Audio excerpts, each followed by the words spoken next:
So we've now got Dr. Stewart Mottram.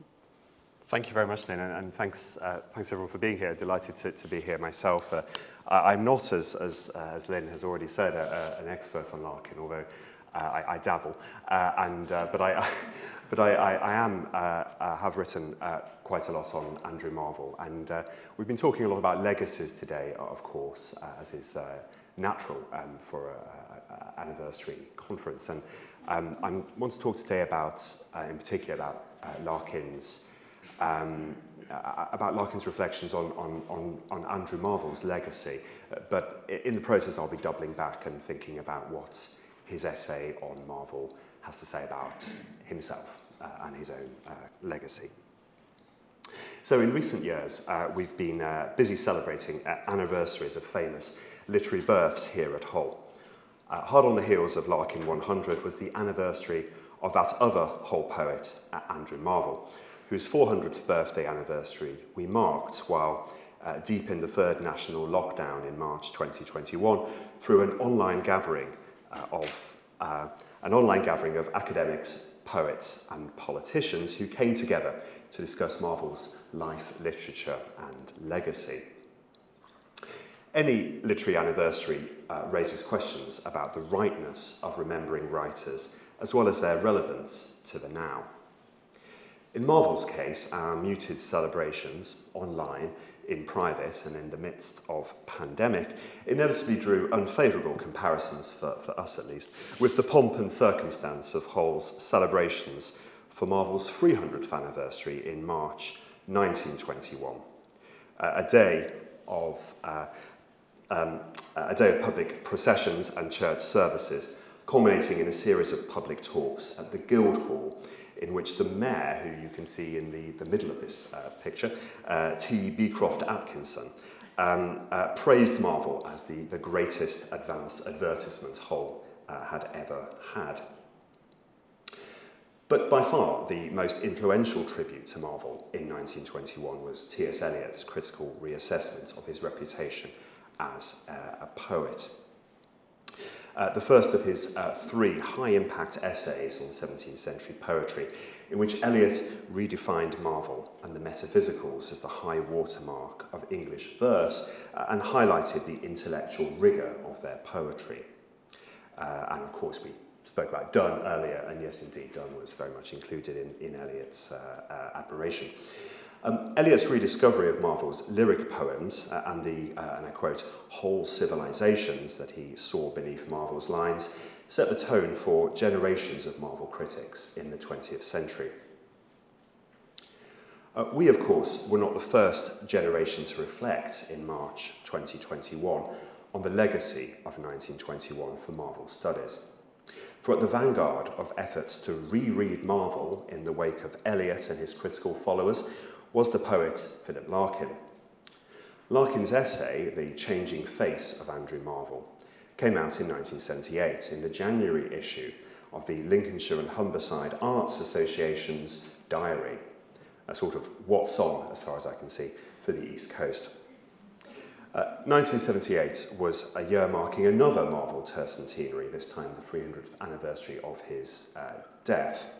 And within his essay, Larkin questions the value not just of Eliot's appraisal of Marvell, but of what he called the formidable Marvell industry that had arisen in Eliot's wake. In this paper, I want to explore Larkin's 1978 essay for the critical light it casts on Eliot's approach to Marvell. But in so doing, I also turn the spotlight back on Larkin, asking what Larkin's essay can tell us about Larkin himself, about Larkin's perspective on the function of criticism and the figure of the poet. One of Larkin's key observations in The Changing Face of Andrew Marvell is that Eliot's Marvell is but a mirror for the kind of poet Eliot himself aspired to be. Yet in what follows, I argue that the same is true of Larkin, that Larkin, like Eliot, uses the opportunity to write a tercentenary essay on Marvell as the basis for reappraising not just Marvell's poetry, but his own. So, on 20th June 1977, Larkin received a letter from Martin Horrocks, Humberside area officer at Lincolnshire and Humberside Arts, confirming that the association, and I quote, would be very pleased if you could provide an article on Andrew Marvell by the middle of November 1977, and offering a token fee of £15 for an article of up to 2,500 words. Larkin replies promptly, just 3 days later, demurring that he doubts very much whether I shall manage as many as 2,500 words, but I would do my best. In his foreword to his collected essays, Required Writing, Larkin positions himself as a reluctant critic, rarely accepting a literary assignment without a sinking of the heart. Yet Larkin clearly felt highly motivated by his Marvell commission, not only returning the essay on 9th November, dead on time, as Horrocks writes, but managing to compress an impressive understanding of the finer details of Marvell's life, literature and legacy within its 2,500 word limit. Larkin makes liberal use of Hull's extensive Marvell holdings. When Larkin turns, for example, to the account of I forgot that one. That was those are the letters which you can find at the Hull History Centre of the quoted correspondence. Making use of the holding. So when Larkin turns to the account of Hull's civic fanfare for Marvell in March 1921, he quotes directly from the text of the copy of Hull's tercentenary tributes, which was and remains part of the University Library's reading room collection. Later on, when Larkin quotes at length the lines from Marvell's To His Coy Mistress about Time's winged chariot hurrying near, and I'm assuming most people know that poem, he turns not to one of the many 20th century editions of Marvell's poetry in print by 1977, but indeed, I think, to the first 1681 edition of Marvell's miscellaneous poems, a copy of which forms part of Hull's local studies library collection, which is now at the Hull History Centre. Larkin's use of the 1681 edition is clear, I think, and I've put the quoted lines from Larkin's essay on the right and the original 1681 typography on the left. And I won't go into all of this, but I think you can see that, well, I have gone through it, and it's identical, not only in layout, but in spelling, in typography, and so on. And I'll be returning to the significance of the Time's winged chariot passage for Larkin's view of poetry in 1977 later in this paper. Larkin speaks in Required Writing about the need for a good reviewer to combine the knowledge of the scholar with the judgment and cogency of the critic. And Larkin is indeed both scholar and critic in his essay on Marvell. While Larkin shows scholarly flair in his selection of original source material mined from Hull's archives, his approach to Eliot's 1921 essay is also coolly critical in its assessment of what he sees as Eliot's wrong-headed approach to Marvell. Larkin writes that for Eliot, Marvell's poetry represented a kind of distillation of an age's mental completeness that can be most simply labelled wit. And according to Eliot, wit was a quality that Marvell and other metaphysical poets possessed, but which subsequent generations of poets did not. Wit, Larkin explains, was for Eliot a tough reasonableness beneath lyric grace. It was poetry with hidden intellectual depths, and which in Eliot's words involves probably a recognition implicit in the expression of every experience, of other kinds of experience which are possible. I think in emphasising wit's tough reasonableness beneath lyric grace, Larkin arguably manages to define what Eliot meant by wit in words better than Eliot himself could muster. But Larkin's views on Marvell were very far from Larkin's own. Eliot's focus on wit, in fact, forms Larkin's chief example, in his essay, of a phenomenon he observes across the 300 years since Marvell's death, that, in Larkin's words, every age finds its own image in Marvell and no more. Eliot, himself, of course, the pioneer of the footnoted poem, must have seen much to admire in the quality of Marvell's wit, the idea that there are hidden depths or whole civilizations lurking beneath the surface of Marvell's metaphysical conceits. Eliot sees multiple meanings in Marvell's verse, but for Larkin, Eliot's essay in fact tells us more about Eliot's poetry than it does about Marvell's. One suspects, Larkin writes, that Eliot's account of Marvell's quality is to some extent a description of his own. Worse for Larkin is the critical legacy that Eliot's essay inspired, what Larkin bemoans as the formidable Marvell industry that has grown up in the last half-century. For Larkin, the Marvell industry manufactures meaning in an infinite production line of possible interpretations. Take one well-known 20th century exponent of the Marvell industry, whom Larkin himself references in his essay, the US critic Cleanth Brooks, author of the seminal 1947 monograph The Well-Wrought Urn, which one critic, John Guillory, has described as a reinterpretation of great works of English literature in the light of Eliot's canonisation of Donne. Yet it is Donne's contemporary metaphysical poet, Marvell, who is the subject of another of Brooks's critical works from 1947, his essay Criticism and Literary History, in which Brooks uses the example of Marvell's poem A Horatian Ode to drive a wedge between what he calls the scholar-historian, the hunter after historical facts, and the discipline of the critic, whose subject, Brooks writes, is the poem itself. For Brooks, a poem is something open and infinitely interpretable, rather conveniently. It slips free of its historical moorings and sails on the high seas of critical fancy. No amount of historical evidence as such, Brooks says, can finally determine what the poem says.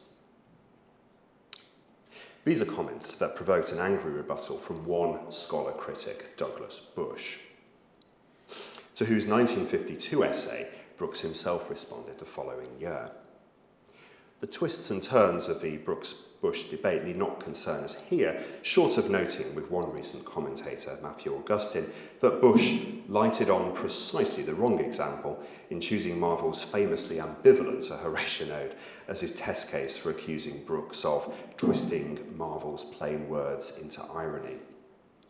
Of more moment for us today is Larkin's assessment of the detrimental impact of these scholar versus critic debates on the experience of reading Marvell's poetry in Larkin's day.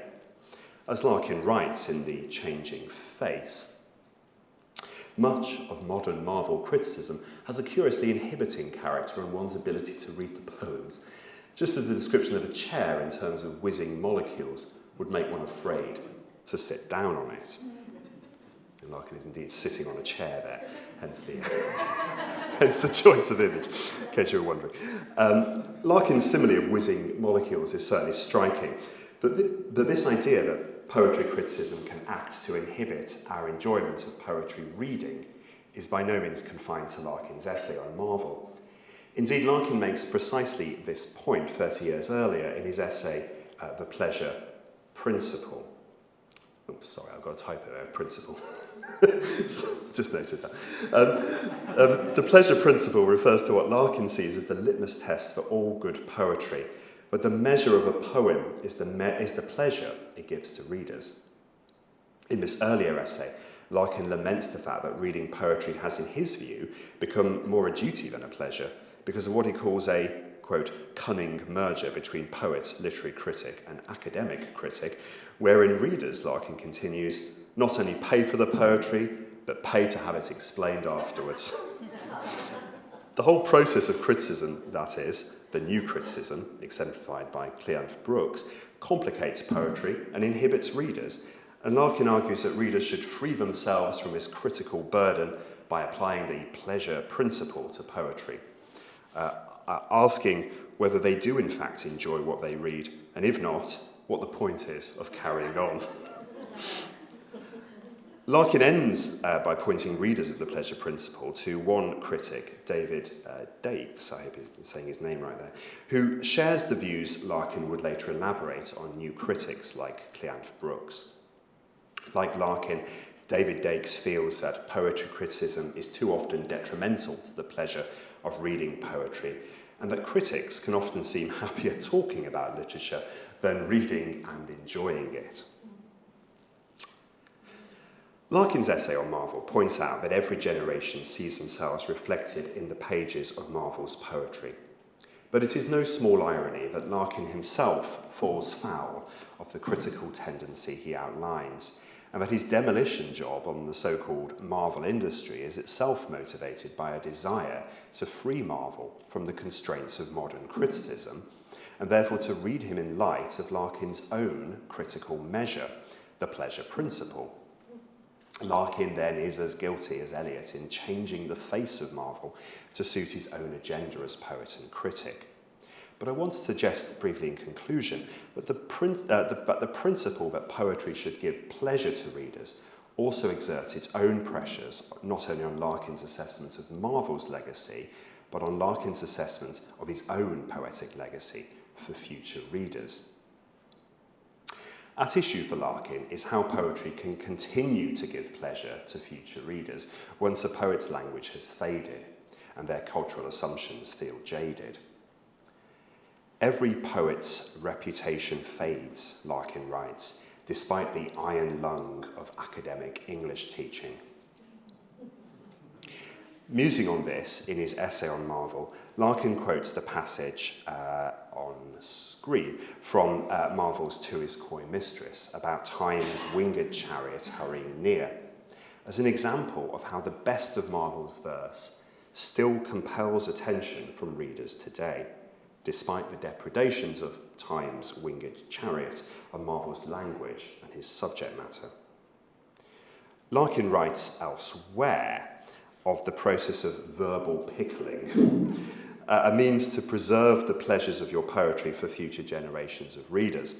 And in The Changing Face, he seizes on Marvell's meditation on the depredations of time in To His Coy Mistress as an example of a poem that successfully pickles its sentiments for posterity's pleasure. Larkin's poem, Obeyed, is itself a product of 1977. And I just want to turn briefly in my conclusion to that particular poem. As well as being a meditation on mortality, the passage Larkin quotes from To His Coy Mistress is also a meditation on the horrors of oblivion, of how worms, let's just go back to the passage for a minute, of how worms destroy not only that long preserved virginity of the mistress, but destroy even the echoing song of the poet-speaker himself. These anxieties that the poet's echoing song will not outlast the depredations of time and the grave also preoccupy Larkin in his poem, Obeyed. In Obeyed, Larkin writes that what holds and horrifies his speaker is not so much death as oblivion itself, the total emptiness forever, not to be here, not to be anywhere. In his essay on Marvell, Larkin also contemplates a poet's fading reputation, but is confident that at least some of Marvell's verse will outlast time. In Obeyed, Larkin confronts his own critical legacy, and what horrifies is the prospect that Time's winged chariot will indeed destroy all. Obeyed has often been read in light of Larkin's mother's death in mid-November 1977, but its meditations on oblivion might equally be read through the lens of Larkin's essay on Marvell, on fading literary legacies and on the changing face of poets across time. And as we today celebrate the Larkin 100th centenary, we might also pause to ask, as Larkin does of Marvell, what will survive of Larkin in the future, and what the function of criticism and the iron lung of academic English teaching should be in breathing new life into the dead poets of the past. Thank you.